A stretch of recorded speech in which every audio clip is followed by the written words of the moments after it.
Italy की प्रधानमंत्री Giorgia Meloni अपने पार्टनर एंड्रियो गियाम्ब्रोनो से अलग हो गई हैं। शुक्रवार को उन्होंने अपने ब्रेकअप का ऐलान किया है।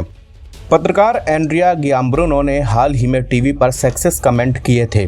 इस पर उनकी काफ़ी आलोचना भी हुई थी। जॉर्जिया ने ब्रेकअप के बारे में फेसबुक पर लिखा है, एंड्रिया गियाम्ब्रोनो के साथ मेरा रिश्ता करीब 10 साल तक चला। अब ये रिश्ता खत्म हो गया है। बीते कुछ समय से हमारे रास्ते अलग अलग हो चुके हैं। अब इसे स्वीकार करने का समय आ गया है। हम साथ नहीं रह सकते। एंड्रिया गियाम्ब्रोनो और जॉर्जिया मेलोनी की मुलाकात 2015 में एक टीवी कार्यक्रम के दौरान हुई थी। धीरे धीरे दोनों में करीबी बढ़ी और लिव इन में रहने लगे। दोनों की एक बेटी जिनेवरा है, जिसका जन्म 2016 में हुआ था। जॉर्जिया और एंड्रिया की बेटी 6 साल की है।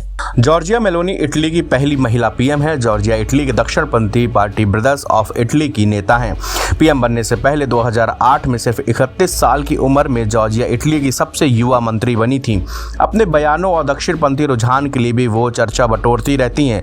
जॉर्जिया खुद को मुसोलिनी का वारिस बताने और LGBT कम्युनिटी के विरोध के लिए भी चर्चा में रही हैं। मुसलमानों को इटली के लिए खतरा बताने वाला उनका बयान भी चर्चा में आया था। इसी साल G20 सम्मेलन में जॉर्जिया भारत आई थी तो उनकी काफ़ी चर्चा हुई थी। जॉर्जिया मेलोनी की 10 साल पार्टनर रहे एंड्रिया गियाम्ब्रोनो इटली के पत्रकार हैं। एंड्रिया गियाम्ब्रोनो ने 22 साल की उम्र में टेलीविज़न पर शुरुआत की, जबकि वह मिलान के कैथोलिक विश्वविद्यालय में एक छात्र थे।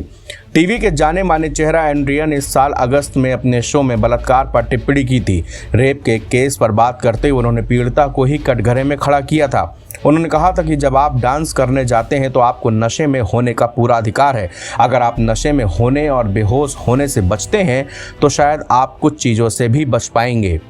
सामूहिक बलात्कार के एक मामले में पीड़िता को दोषी ठहराने वाली टिप्पणी के लिए अगस्त में गियाम्ब्रोनो की पहले ही काफ़ी आलोचना हो चुकी है। उन्होंने अपने कार्यक्रम के दौरान कहा कि अगर आप डांस करते हैं तो आपको नशे में होने का पूरा अधिकार है। किसी भी तरह की गलतफहमी और कोई समस्या नहीं होनी चाहिए, लेकिन अगर आप नशे में होने और अपने होश खोने से बचते हैं तो आप बच भी सकते हैं। मेलोनी ने उस एपिसोड के बाद कहा था कि उसे उसके साथी द्वारा की गई टिप्पणियों के लिए जज नहीं किया जाना चाहिए। साथ ही भविष्य में वह उसके व्यवहार के बारे में सवालों का जवाब नहीं देंगी। NBT ऑनलाइन की रिपोर्ट।